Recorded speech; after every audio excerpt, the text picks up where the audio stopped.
kita akan hanya membahas kerajaan Islam di Sumatera. Nah, di Sumatera ini terdapat 3 kerajaan. Yang pertama Kerajaan Samudra Pasai, yang kedua Kerajaan Malaka, yang ketiga Kerajaan Aceh Darussalam. Nah, dari 3 kerajaan ini, Ibu akan membagi Ananda menjadi 3 kelompok. Nah, masing-masing kelompok akan membahas 1 kerajaan. Di buku paket yang telah Ibu berikan, silahkan Ananda pahami materi nanti yang telah Ibu bagi. Nah, Ibu akan membagi materinya. Hidayati akan membahas materi tentang Kerajaan Samudra Pasai.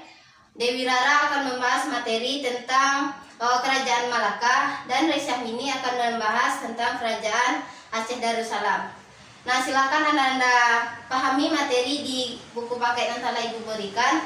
Nanti diberi kesimpulan dalam selang waktu yang Ibu berikan. Nah, silakan Ananda semuanya untuk memahami materi dari halaman buku nomor 28 sampai 45. Silakan dimulai dari sekarang. Baik, Bu.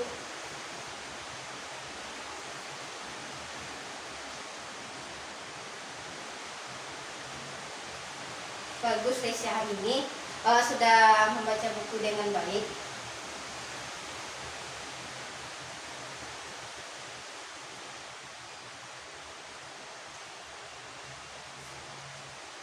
Baik, apakah sudah selesai Ananda semuanya?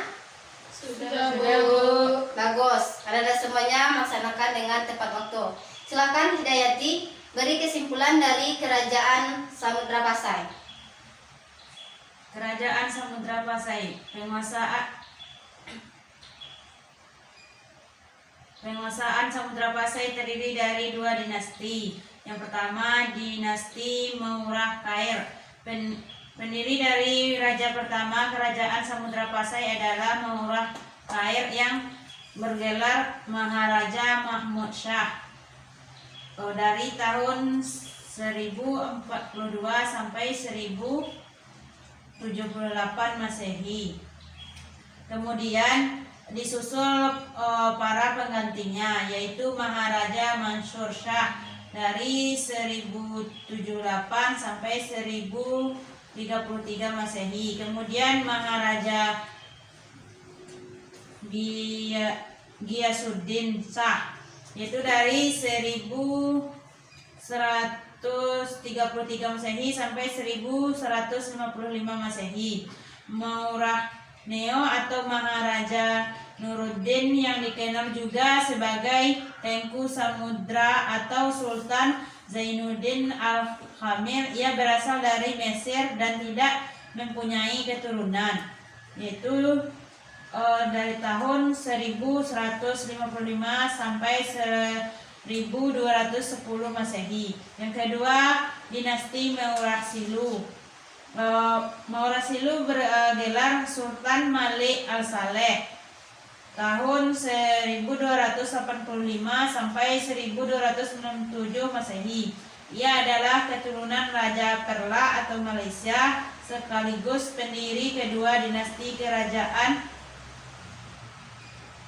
Samudra Pasai. Dalam rangka memperkokohkan hubungan dengan Kerajaan Perla, ia mempersunting putri raja Perla yang bernama Ganggang Sari. Selanjutnya, para penerus Maurah Silu atau Sultan Malik Al-Saleh adalah Sultan Muhammad Malik Zahir tahun 1297 sampai 1326 Masehi.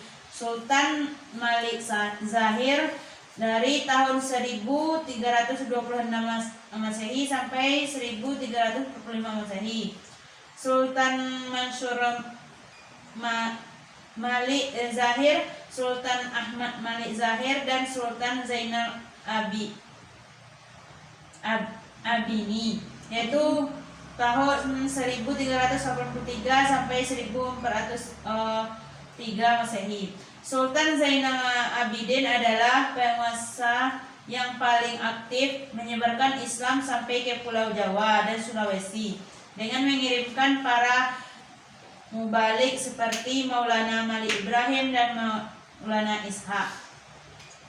Bukti kemakmuran Kerajaan Samudra Pasai adalah adanya cerita dari Tom Pires atau seorang pengembara asal Portugis yang mengatakan bahwa pada saat itu sudah ada mata uang drama atau dirham.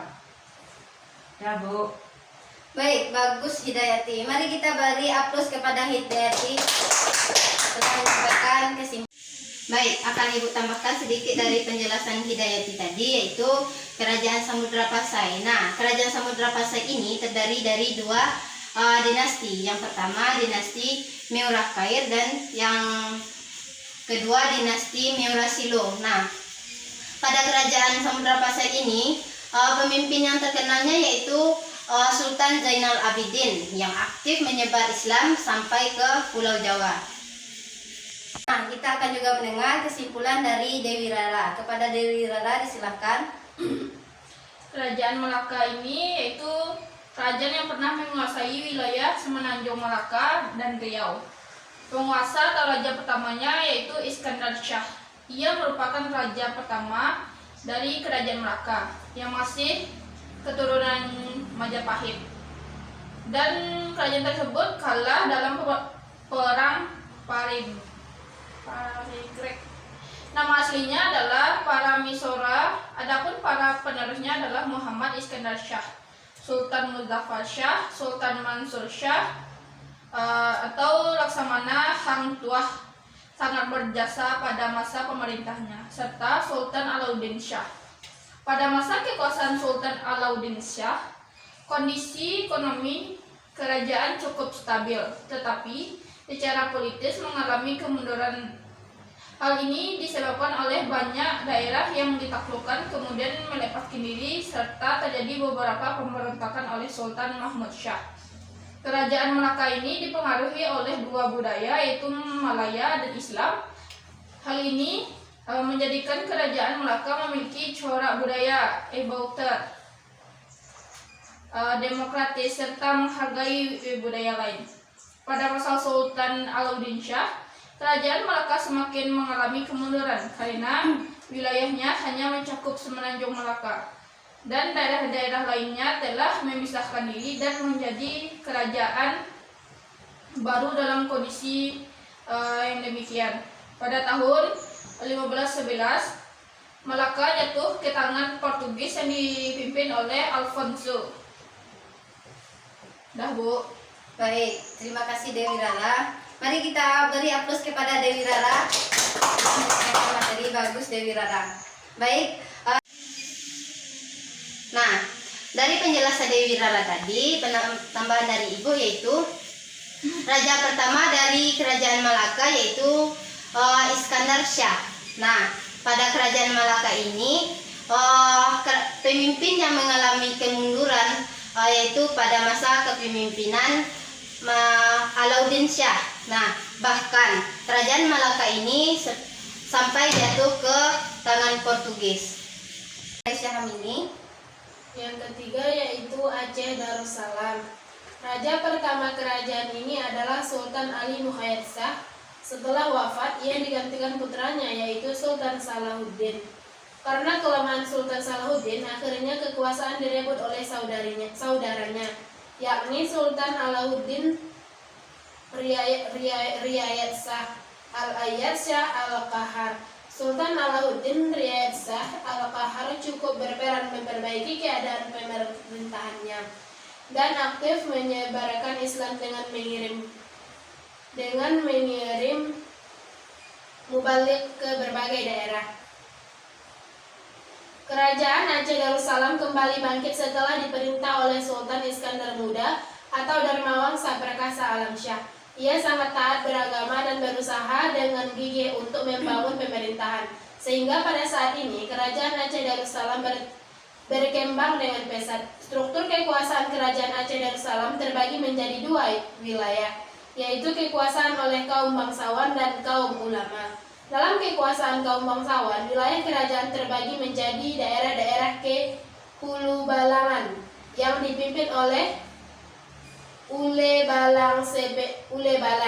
Sepeninggalan Sultan Iskandar Muda, kerajaan Aceh dipimpin oleh menantunya yang bergelar Sultan Iskandar Sani yang naik tahta pada tahun 1636. Namun kekuasaan Sultan Iskandar Sani tidak berlangsung lama, karena kemudian digantikan oleh istrinya, yaitu Putri Sri Alam Permaisuri yang bergelar Sultanah Jalauddin Alam Saifuddin Shah. Selama 59 tahun berikutnya, Aceh Darussalam diperintah oleh para ratu. Nah, bagus Raisya Hamini. Mari kita beri aplaus kepada Raisya Hamini. Nah, baik Ibu kami jelaskan sedikit dari penjelasan Raisya Hamini, yaitu Kerajaan Aceh Darussalam. Nah, raja pertama dari Kerajaan Aceh Darussalam ini yaitu Sultan Ali Mugayat Shah. Nah, Kerajaan Aceh Darussalam juga terbagi menjadi dua wilayah. Yang pertama, maksud Ibu terbagi menjadi dua wilayah kekuasaan. Yang pertama yaitu yang dikuasai oleh kaum bangsawan dan yang kedua dikuasai oleh kaum ulama. Nah, kerajaan ini pada 50 tahun berikutnya juga dipimpin oleh para ratu. Nah, itulah materi kita untuk kerajaan-kerajaan Islam di Sumatera. Mari kita beri aplaus untuk kita semuanya. Bagus anak-anak Ibu semuanya. Baik, untuk minggu depan silakan Anda cari materi tentang kerajaan Islam yang ada di Sumatera. Kerajaan Islam yang ada di Pulau Jawa. Nah, minggu depan kita akan membahas lagi tentang kerajaan Islam yang ada di Pulau Jawa.